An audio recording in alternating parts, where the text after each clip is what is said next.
Hello, everyone. My name's Mike with Sproutlogic Gardening, and today I'm going to cover with you the tools and things that I use to help me in my gardening journey. So let's get started. Might as well start off with a bang, talking about tools and things with AI. Probably the most controversial thing I'll cover today. Now, you've probably heard a lot of information, such as oftentimes AI will lie or hallucinate, providing wrong information, and this can cause problems. You're absolutely correct. This is true, and in fact, I use this in my day to day work as well, and I can speak to the fact that I have noticed this and seen this in my work. Now, what I have learned over time, though, is how to help it and help provide as much information up front as possible to that when I ask it something, that it gives me pretty accurate. I'd say probably 75 to maybe 95% accurate answers when it comes to things.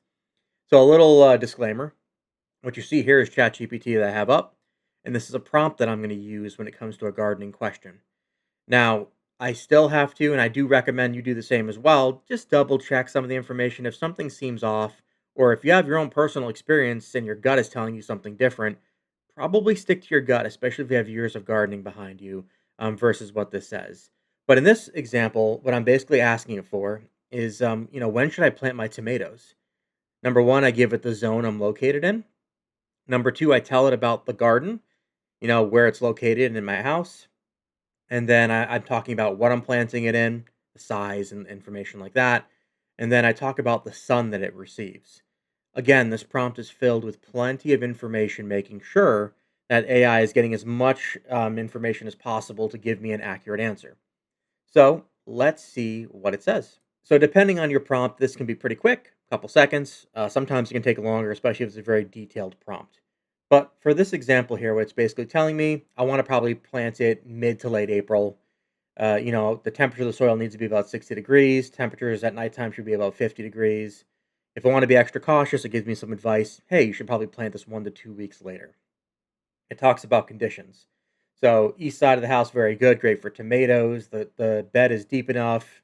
Talks about how good that is.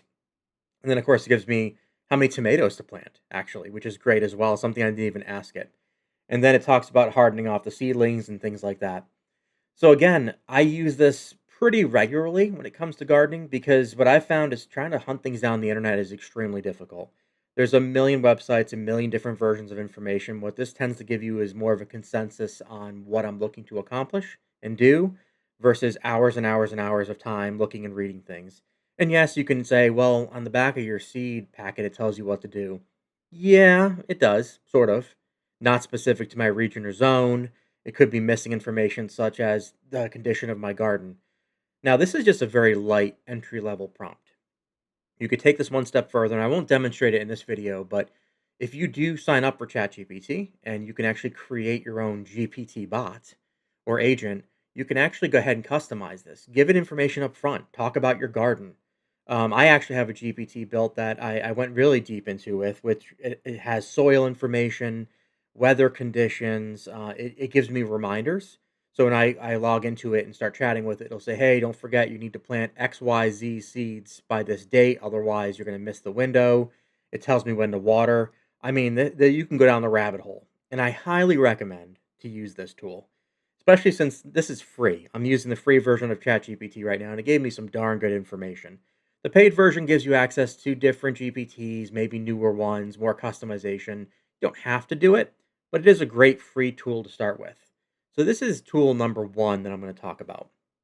The next one is the Garden Planner.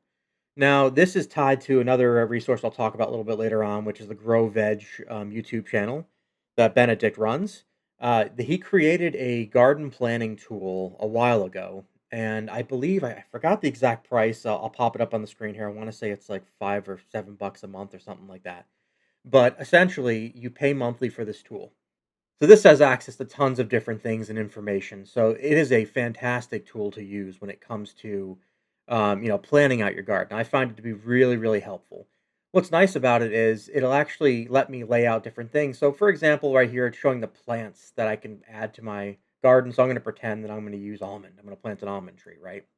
So I can add it in there and it'll show me kind of the expanse, how far it's going to grow, maybe the shade it'll provide. I can actually double click it into it and really dig down deeper. It'll give me planting times, when to harvest, companion plants. I can choose varieties. Some of them are not all listed, and of course, that'd be impossible for them to have every single one. There's thousands, if not hundreds of thousands, of plant varieties out there in the world, so that's really tough to kind of match. But you're able to go ahead and add this information in and then build a layout for your garden. It's not just plants. You can add objects like arches, baskets, chicken coops, cold frames, etc. There is so much information built into this. So you can add this information too. I can add text for custom labels. I can outline shapes if I wanted to. And what you're seeing, and I'm going to go ahead and remove this. My garden, this is actually pretty much what it looks like. So I have three raised beds on the east side of my, well, actually, I'm sorry, that's the north side of my garden. I have a rose bed, that new bed you might have seen in my first video that I just put in. That's actually facing, I believe that is east, yes. And then I have a couple other raised beds, a peach tree, and a wildflower flower bed. Now on the southern side of my garden, which is covered in shade, I have a couple potted plants there, and then on my patio, I have two potted plants. So this is really helpful in planning out your garden, and it actually goes a step further, which is really cool. I can click on plant list. Now this lists every single plant that I have in my garden, lays it out nice and easy for you, but look at the information we have. We have sow indoors. It tells you when you should be sowing it indoors. Sow and plant outdoors, when to harvest. All this information is in one place. Super easy, super user friendly to look at. You might notice a couple things here. It says no planting data available. That's because I didn't specify what kind of plant it was. They had a generic wildflower because I used a seed mix that has about 20 different wildflowers in there. So I'm not sure what's going to sprout up, to be honest. But another great example of how this tool works. Again, relatively inexpensive, extremely helpful when it comes to organizing things. I highly recommend you check it out. It has even further things like you have a garden journal that you can pop open and add information. So I can put, hey, today I planted XYZ seeds, or today I found this kind of pest. Really, really, really great for tracking that information and keeping an eye on what's been happening throughout the garden. It gives you a little timeline up here as well. There's a seed inventory they just added recently, a garden guru. You can even live chat with gardeners to help you out with questions. So can't stress enough how I highly recommend this tool to be used, especially if you like organizing and keeping things all in one place. So these are the two tools that I primarily lean on when it comes to gardening. Next, I want to talk about resources. So I had mentioned Benedict and his GrowVeg channel. This is a YouTube channel that I watch all the time. Now, he does primarily concentrate on vegetables. So if that is your thing, this is the place to go. He has really great videos and a ton of them. I'm sure right now, what does he have? Looks like 574 videos at this point that covers all kinds of different things. It's not just about planting. It's about maybe, how to use your harvest. He does go into flowers. He goes into layouts, soil health, etc. This is an absolute vast resource of information when it comes to gardening. In fact, when I kind of got back into gardening about 3 years ago, this is where I started. I started with vegetables and I came across his channel and really just amazing content that he provides. And it has been super helpful when it comes to doing vegetables and things like that.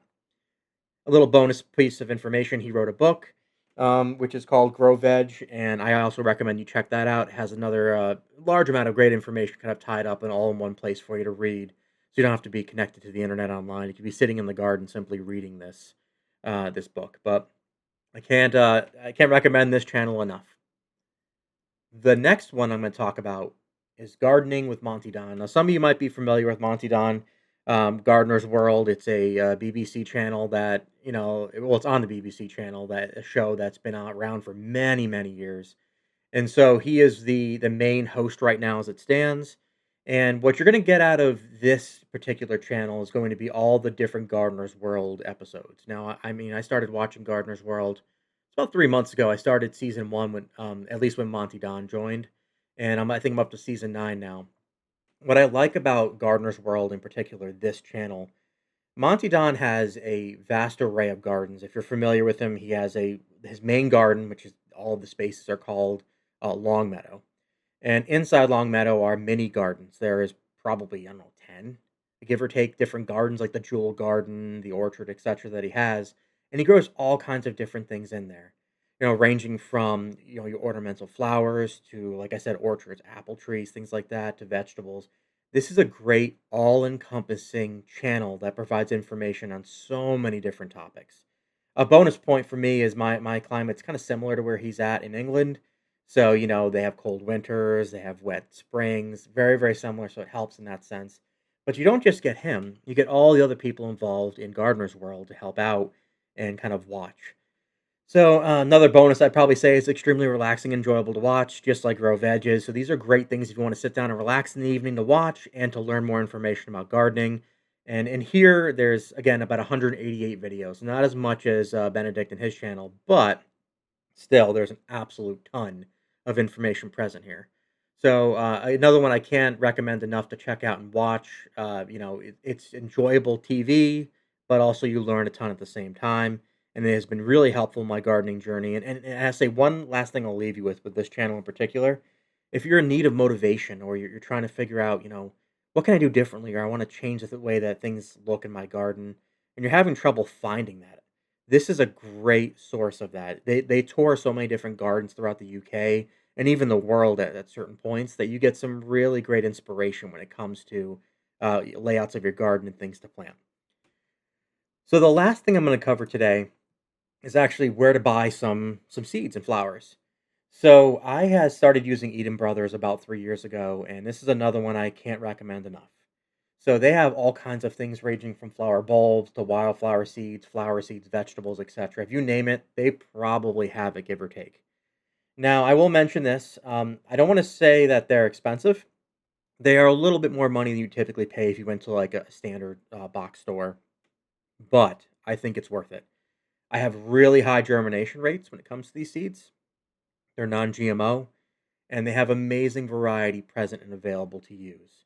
So, I find that this is a superior site when it comes to ordering seeds and bulbs and things. I've had great success with them, and they have great customer service as well, which is also really, really helpful. So, I would recommend if you're looking to purchase seeds, bulbs, and things like that, check them out. And I will end this video and leave you with one kind of statement, which is that I am not endorsed by any of these channels, places, tools, shops. That these are just things that I'm sharing with you that I use and that have been really helpful in my gardening journey. Let me know if you have any questions about them, or let me know what kind of tools you use in the comments below. And as always, please don't forget to like and subscribe. I appreciate you watching the video, and I'll see you on the next one. Take it easy.